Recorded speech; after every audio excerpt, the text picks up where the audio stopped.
Hello बिड़ू, सब झक्कास। अब हम आ गए हैं फिजिक्स क्लास। तो आज हम पढ़ेंगे डायरेक्शन कोसाइन। 3D में ही होता है, 3D वेक्टर का ही पार्ट है डायरेक्शन कोसाइन। डायरेक्शन कोसाइन होता क्या है सर? तो डायरेक्शन कोसाइन एक सिंपल चीज है जिसको हम आगे समझेंगे। एकदम इजी चीज है, ठीक है। एकदम दिमाग से बहुत लोगों को टेंशन रहता है कि डायरेक्शन कोसाइन क्या होता है क्या होता है। एकदम इजी चीज है, दिमाग को शांत करके पढ़ना है, सब समझ में आएगा, ठीक है। मान लो ये ए वेक्टर है, ठीक है, ये ए वेक्टर है, ठीक है। ये किस में है? 3D में, क्योंकि एक्स एक्सिस भी है, वाई एक्सिस भी है और जेड एक्सिस भी है। 3D में है। जैसे आपको एग्जांपल देखिए, इसको फिगर दिखा रहा हूं, देखिएगा ध्यान से। ये देखिए, ये ध्यान से देखिएगा, ऐसा ही फिगर है ये, ठीक है। ये मान लीजिए आपका x है, y है, ये z है। x y z, देखिए इसमें लिखा हुआ है x, इसमें नहीं लिखा हुआ है y, और ये ग्रीन वाला z। तो इसका रिजल्टेंट क्या होगा? सबसे पहले इसका रिजल्टेंट क्या होगा? इसका डायगोनल। इस पॉइंट से ये जो क्या है, ये क्या होगा? डायगोनल, ठीक है। इसका रिजल्टेंट होगा। मान लो किसी एंगल, ये एक वेक्टर दिया हुआ है इस 3D में, ये कोई एक वेक्टर दिया हुआ है, ठीक है, ये वेक्टर दिया हुआ है। तो आपको बताना है इसका कोसाइन, डायरेक्शन कोसाइन क्या होगा। तो डायरेक्शन कोसाइन में नो टेंशन, ये कौन सा है? ए वेक्टर है। ये क्या है? ए वेक्टर। तो आपको आंख बंद करके क्या करना है? इसका इसके साथ एंगल बता दीजिए, इसका इसके साथ एंगल बता दीजिए, और इसका इसके साथ। मतलब ये ए वेक्टर जो है, ये जो ए वेक्टर है, ये क्या है? ए वेक्टर, इसका एक्स एक्सिस के साथ एंगल, ए वेक्टर का वाई एक्सिस के साथ एंगल, ये खड़ा है ऐसे, ठीक है। ये ए वेक्टर का वाई एक्सिस के साथ एंगल और ए वेक्टर का जेड एक्सिस के साथ एंगल, ठीक है। देखो दिया हुआ है, ए वेक्टर का एक्स एक्सिस के साथ एंगल अल्फा है, ए वेक्टर के साथ वाई, ए वेक्टर का वाई एक्सिस के साथ एंगल बीटा है, ए वेक्टर का जेड एक्सिस के साथ एंगल गामा है, ठीक है। तो आपको एक्चुअली करना क्या है, देखना करना क्या है एक्चुअली। इसको, ये जो ए वेक्टर है, इसको इस डायरेक्शन में तोड़ दीजिए, तो ये क्या हो जाएगा? एक्स डायरेक्शन में डायरेक्शन कोसाइन निकल जाएगा। यही वेक्टर को वाई डायरेक्शन में तोड़ दीजिए, तो वाई डायरेक्शन में डायरेक्शन कोसाइन निकल जाएगा। यही ए वेक्टर को जेड एक्सिस में तोड़ दीजिए, तो वही जेड डायरेक्शन में डायरेक्शन कोसाइन निकल जाएगा। समझिए बात को। जैसे हम लोग बताए थे, हम लोग पढ़े थे कि ये जो वेक्टर है ए, ये एक्स एक्सिस है, ठीक है, एक्स एक्सिस। ध्यान से सुनिएगा, इसके साथ एंगल क्या दिया हुआ है? अल्फा दिया हुआ है ना, एक्स एक्सिस के साथ एंगल अल्फा है। तो आपको क्या करना है, इसमें लाइट गिराइए, ठीक है। जैसे घर बनता है तो देखे हो, ऊपर से गिराता है, एथी उसको क्या बोलते हैं, जो लोहा का ये लगा रहता है, ठीक है, गिराता है, ठीक है। वैसे ही आपको लाइट गिराना है, ठीक है, और देखना है कि शैडो कितना दूर तक बन रहा है। तो ये हो गया, ठीक है, ये इसका क्या हो गया? ये ए वेक्टर का प्रोजेक्शन हो गया। इस ए वेक्टर का एक्स एक्सिस पे ये क्या होगा? प्रोजेक्शन। प्रोजेक्शन कुछ नहीं होता है, समझो, एकदम कुछ नहीं, एकदम इजी वे में समझाएंगे आपको। कुछ नहीं करना है, यहां से लाइट गिरा देना है, ठीक है। लाइट गिराना है, या क्या करो कि पानी गिरा दो, ठीक है। और देखो कितना दूर में पानी आ रहा है, फैल जाएगा ना पानी। लाइटें गिरा, छोड़ो, लाइटें गिरा, लाइटें गिरा, लाइट गिराए और देखेंगे कितना दूर में छाया बनेगा, ठीक है, ठीक है, कितना दूर में छाया बनेगा। यही प्रोजेक्शन होता है। और प्रोजेक्शन को कैसे दिखाते हैं? ए कॉस अल्फा। कैसे? तो ये ए वेक्टर और इसके साथ जो एंगल लगा है उसका कॉस, ये अल्फा एंगल लगा है उसका कॉस। तो ये जो ए कॉस अल्फा हुआ, ए कॉस अल्फा, ये जो ए कॉस अल्फा हुआ, यहां पे लिख देते हैं, ए कॉस अल्फा इज क्या होगा? Projection of vector A on x axis. A cos alpha क्या हुआ? ये हुआ प्रोजेक्शन ऑफ वेक्टर ए।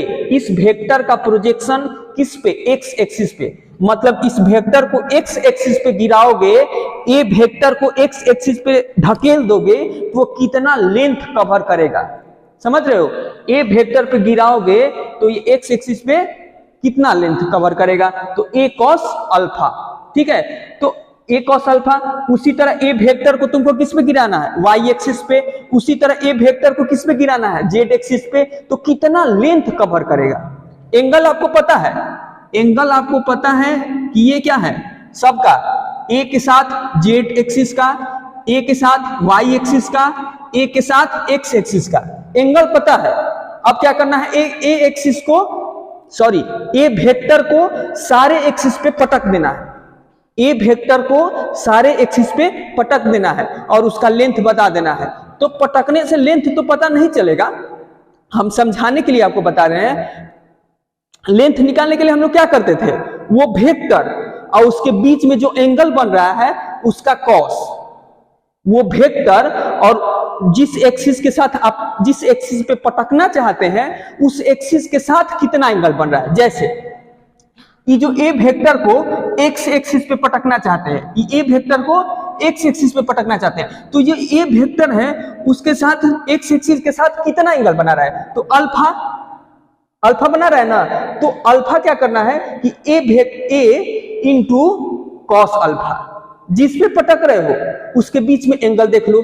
यहां पर फिर से समझो, ये ए वेक्टर है, एक्स एक्सिस पे पटकना है, इसके बीच में एंगल कितना है? अल्फा, ठीक है। इसके बीच में एंगल कितना है? अल्फा। तो ए वेक्टर इंटू कॉस अल्फा, जो भी एंगल रहेगा जिस एक्सिस पे आपको पटकना है उसके बीच का एंगल देख लीजिए, ठीक है। एंगल देख लिया आपने, अब उस एंगल का कॉस ले लीजिए, उस एंगल का कॉस। तो ये ए वेक्टर एक्स एक्सिस पे पटकना है तो एक्स एक्सिस के साथ अल्फा बना रहा है, ए कॉस अल्फा, समझ गए? उसी तरह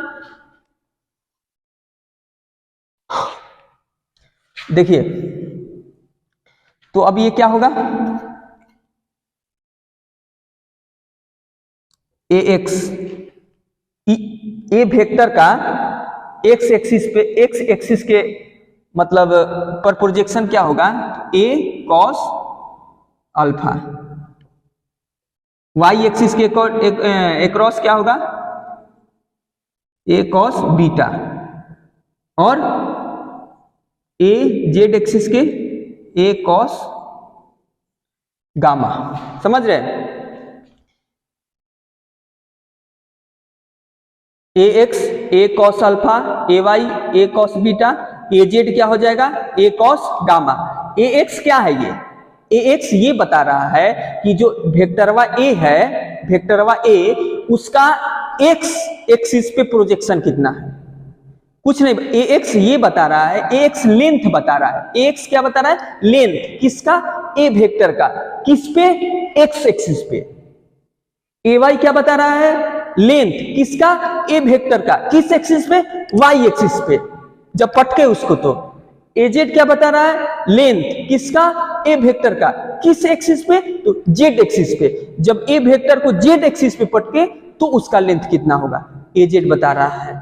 कितना इजी तरीका से आपको समझा दिए, अब आप कभी नहीं भूलिएगा। आगे देखिए,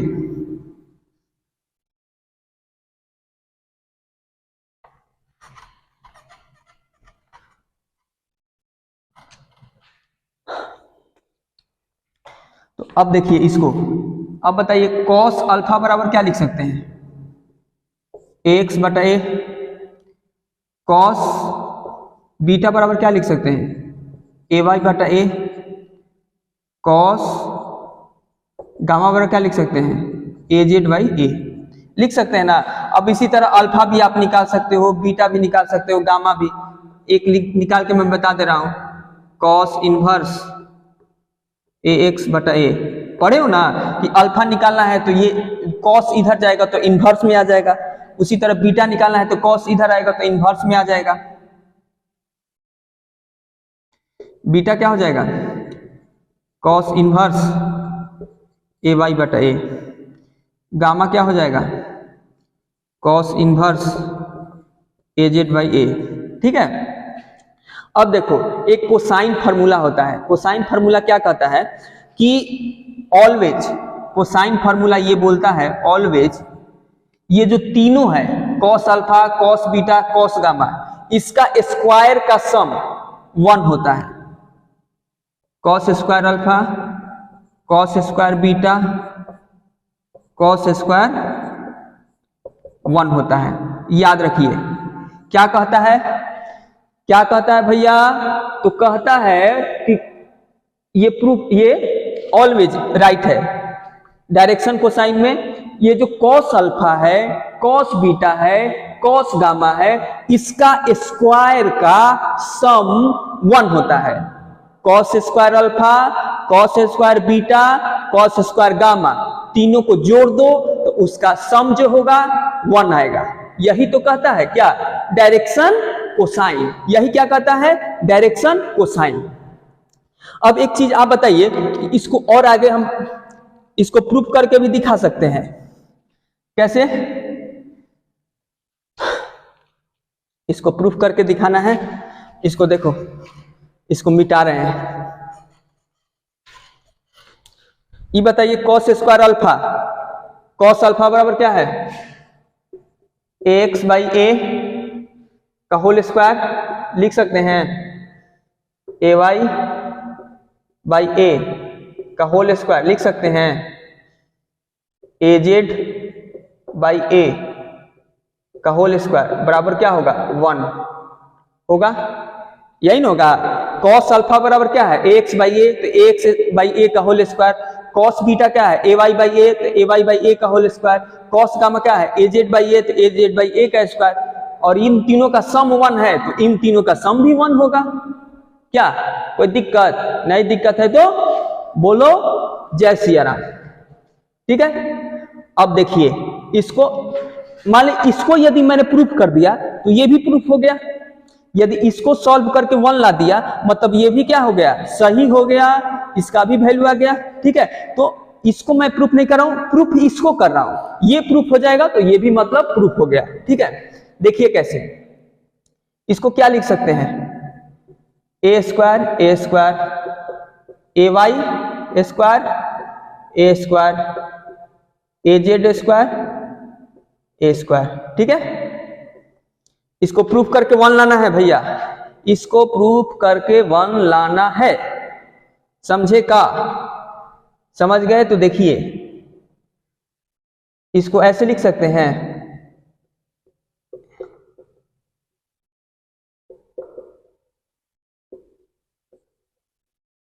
कोई दिक्कत है तो बोलिए। ये लिखे हुए हैं, ए स्क्वायर तीनों कॉमन है तो लिख दिए, कोई दिक्कत है तो बोलिए।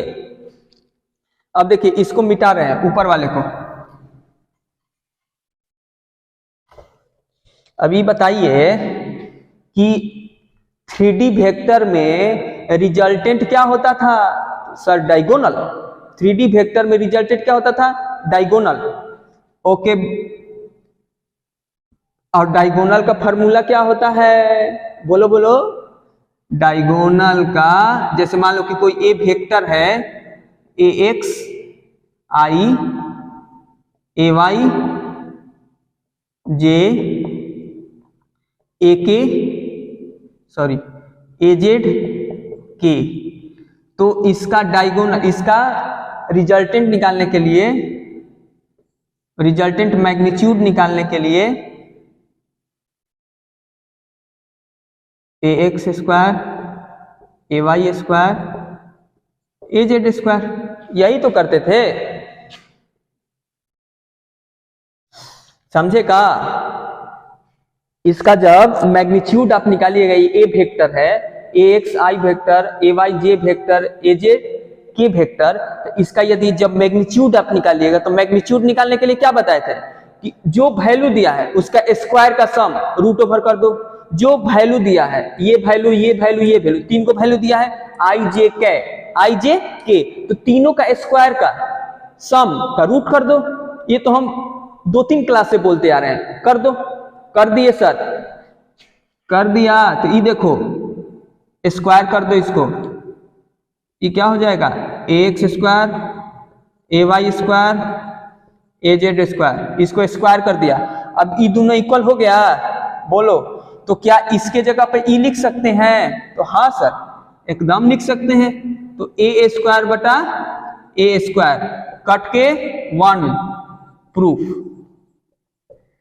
कट के 1 आ गया प्रूफ। डायरेक्शन कोसाइन को मैंने प्रूफ कर दिया। कितना इजी वे में, कितना सिंपल वे में। मैंने कहा कि डायरेक्शन कोसाइन, तो मैंने कहा कि हमको क्या प्रूफ करना था कि cos square alpha plus cos square beta plus cos square gamma equal to 1 होना चाहिए। और हमने पहले बता चुका है, हमने पहले ये देख चुके हैं हम लोग कि cos square alpha, cos alpha बराबर ax by a, cos beta बराबर ay by b, sorry ay by a, और cos गामा बराबर az बाई a। ठीक है, ये वाला ax by a, ay by a, az by a। तो इस यदि इसका स्क्वायर का सम 1 आ गया तो मतलब ये भी प्रूफ हो गया। तो हमने सिंपल क्या किया, स्क्वायर कर दिया, ax square a square, ay का स्क्वायर बटा a स्क्वायर, az का स्क्वायर बटा a स्क्वायर, और तीनों को क्या कर दिया, सम, क्या है सम कर दिया। तो अब देखिए ये जब सम कर दिया तो हमने क्या पढ़ा था 3D वेक्टर में, क्या पढ़ा था कि i भी होगा, j भी होगा, k भी होगा। तो कोई भी वेक्टर को, जैसे ये a वेक्टर है, ये x क्या शो कर रहा है, x शो कर रहा है कि इस वेक्टर का x डायरेक्शन में कितना कंपोनेंट है। ये ay क्या कर रहा है, y डायरेक्शन में कंपोनेंट। ये az क्या कर रहा है, z डायरेक्शन में a वेक्टर का कंपोनेंट। ये i लगा है मतलब x डायरेक्शन में शो कर रहा है, y लगा है, सॉरी j लगा है मतलब y डायरेक्शन में, और k लगा है मतलब z डायरेक्शन में। ठीक है, तो ये वेक्टर दिया है, तो हमने मैग्नीट्यूड निकालने के लिए भी बताया है। मैग्नीट्यूड कैसे, तो रूट लीजिए और तीनों वैल्यू का मतलब i का, j का और k का, सुना है ना, बाप का, दादा का, सबका बदलेगा। तो यहाँ पे i का, j का, k का जो वैल्यू दिया है x डायरेक्शन में, y डायरेक्शन में, z डायरेक्शन में, उसके स्क्वायर का सम और रूट लगा दो। उसके स्क्वायर का सम रूट ओवर ये है। ठीक है, ये क्या होता है मैग्नीट्यूड, किसी भी वेक्टर का मैग्नीट्यूड। तो ये मैग्नीट्यूड हो गया। तो मैग्नीट्यूड का स्क्वायर कर दिए दोनों तरफ, a स्क्वायर बराबर ax ay az का स्क्वायर। ठीक है, ax square ay square az square. अब देखो यही चीज तो यहाँ है, यही चीज तो यहाँ है, मतलब इसके जगह पे ये भी लिख सकते हैं। इसको लिख दिया a स्क्वायर बटा a स्क्वायर कट गया, 1 आ गया, तो प्रूफ हो गया डायरेक्शन कोसाइन। कितना इजीली प्रूफ हो गया, समझ में आया। यदि ये मेरा वीडियो अच्छा लगा है तो इस वीडियो को लाइक करें और सब्सक्राइब करें।